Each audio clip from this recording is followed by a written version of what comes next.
નમસ્કાર, આપ જોઈ રહ્યા છો ધ લોકસત્તા અને હું છું નસરીન। ગુનાખોરીમાં આજે એક એવી ઘટનાની વાત કરીશું કે જેનો અંત દુઃખદ નહીં પરંતુ ખૂબ સુખદ આવ્યું છે।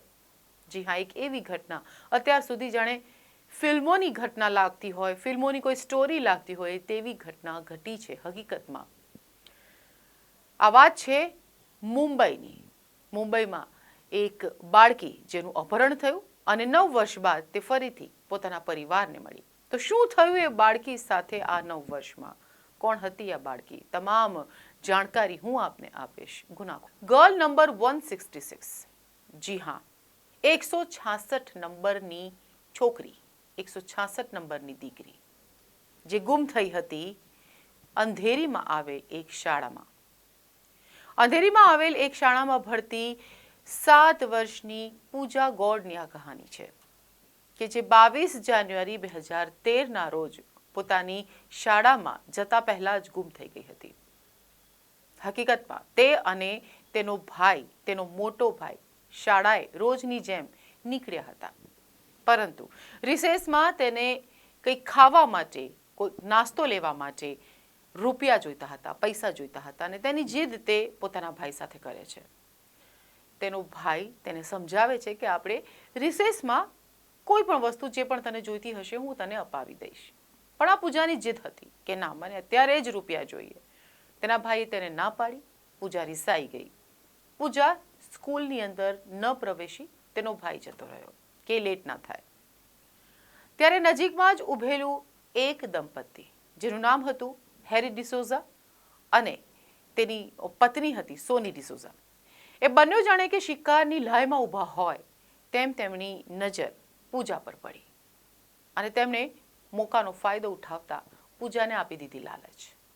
પૂજાને આઈસ્ક્રીમની લાલચ આપીને તેઓ પૂજાને પોતાની સાથે કિડનેપ કરીને તેને લઈ ગયા હતા મુંબઈના કલ્યાણ વિસ્તારમાં અને ત્યાં જઈને રડી રહેલી પૂજાને ધમકાવવામાં આવી હતી આ દંપતી દ્વારા કે જો તું રડીશ તો તને અમે પહાડ પરથી નીચે ફેંકી દઈશું।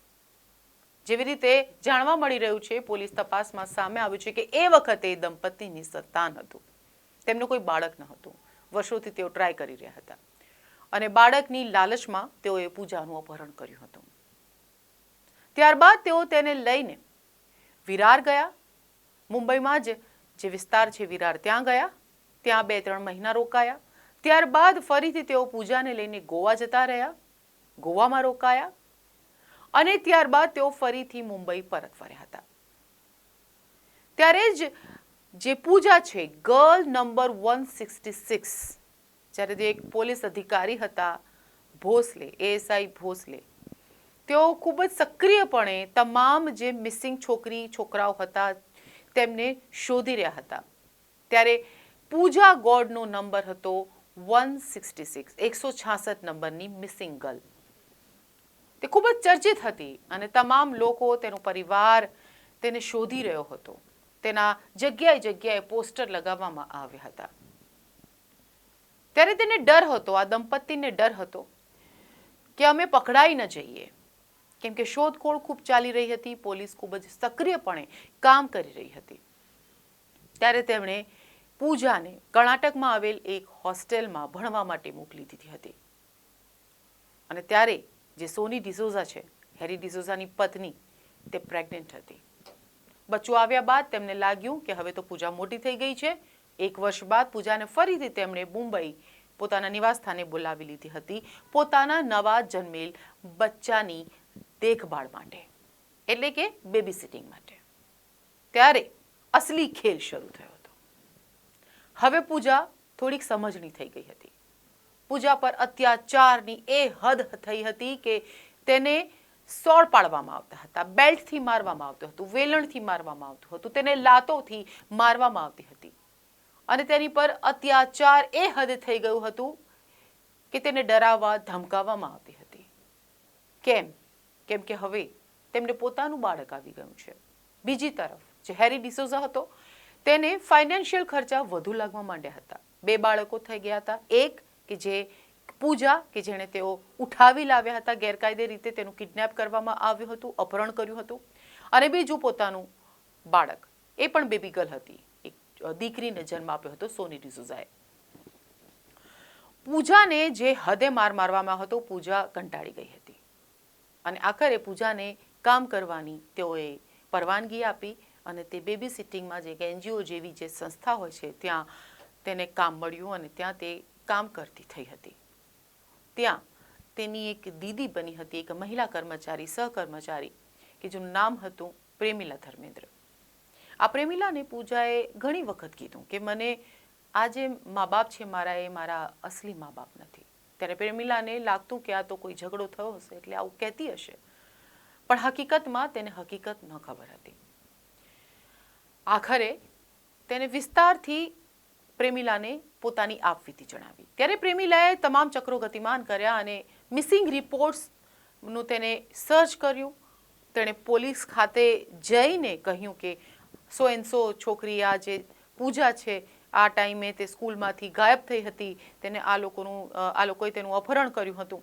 ત્યારબાદ પોલીસ પણ સતર્ક થઈ ગઈ હતી અને સાથે જ એએસઆઈ ભોસલે કે જેઓ 2015માં રિટાયર થવાના હતા, તેમને એક જજ્બો હતો કે તમામ દીકરીઓને અને દીકરાઓને તેમના માતા પિતા, તેમના અસલી માતા પિતા અને પરિવારથી હું મળાવું તો મારું જીવન સિદ્ધ થાય તેવું માનવું હતું. ખૂબ જ સારા એ વ્યક્તિત્વ હતા તેમનું, જે રીતે સહકર્મચારીઓનું કહેવું છે.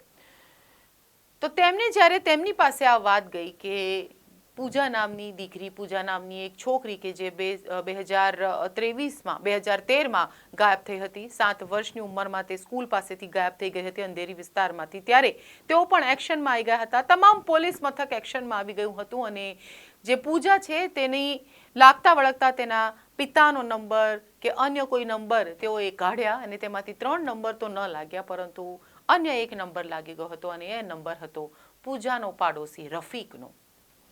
રફીકને ફોન કરીને પૂજાએ વાત કરી હતી કે હું પૂજા છું અને તમારી બાજુમાં હું રહું છું. તેણે પરિવારનો પરિચય આપ્યો.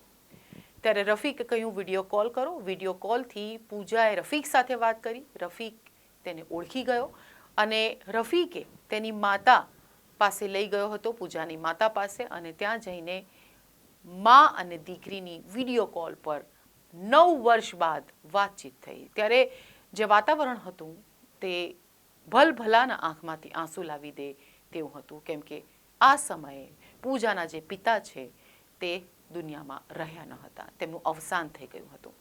માતાની ખુશીનો પાર ન હતો, દીકરી પૂજાનો પણ ખુશીનો પાર ન હતો. પોલીસે એક ટીમ બનાવી અને તેઓ જ્યાં પૂજા કામ કરતી હતી ત્યાં પહોંચી ગયા હતા અને ત્યાંથી પૂજાને રેસ્ક્યુ કરવામાં આવી. ત્યાંથી તેને પોતાના પરિવાર પાસેથી પરત લાવવામાં આવી અને જે સમય હતો એ તમામ માટે એક ખુશીનો સમય હતો કે આટલા વર્ષોની જાણે કે તપસ્યા અને રાહ જાણે ભગવાને સાંભળી લીધી હોય તેવું લાગી રહ્યું હતું. ફરીથી પૂજાનું મિલન પોતાની માતા સાથે થયું, પોતાના ભાઈઓ સાથે થયું, પરંતુ એનો અફસોસ હતો કે હું મારા પિતાને ન જોઈ શકી, કેમ કે એના પિતા અવસાન પામ્યા. ત્યારે આ જે વાતાવરણ હતું ત્યારબાદ પોલીસે જે ગુનેગારો છે તેમને પકડવાના ચક્રો ગતિમાન કર્યા હતા. ગુનેગારો કોણ? હેરી ડિસોઝા અને સોની ડિસોઝા. તેમને તરત જ ઝડપી પાડવામાં આવ્યું હતું. તેમાંથી હેરી ડિસોઝા તો મળી આવ્યો હતો, પરંતુ સોની ડિસોઝાની ધરપકડ થઈ ન હતી.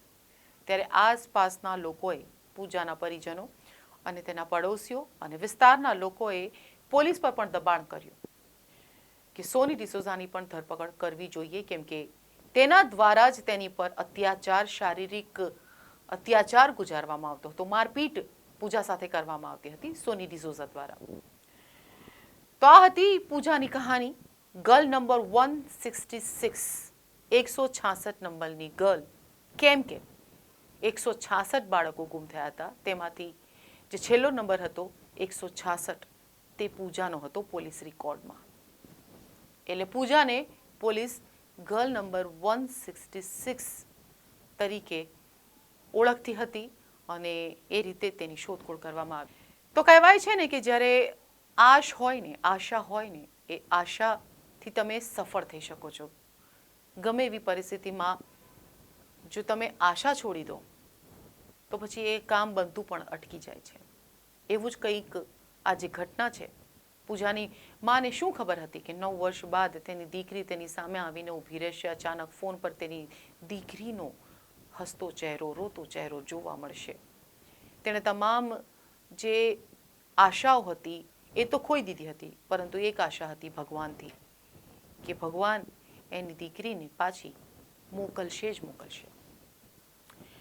તો આ એક ગુનાખોરીની ઘટના, આ એક એવી ઘટના કે જેથી આખા દેશનો મીડિયા, તમામ મોટા મીડિયા હાઉસીસમાં ઘટના એ સમયે ચર્ચાનો વિષય બની હતી અને તમામ લોકોની આંખોમાં ઝળહળતા આંસુ અને સાથે જ ખુશીના આંસુ પણ જોવા મળ્યા હતા.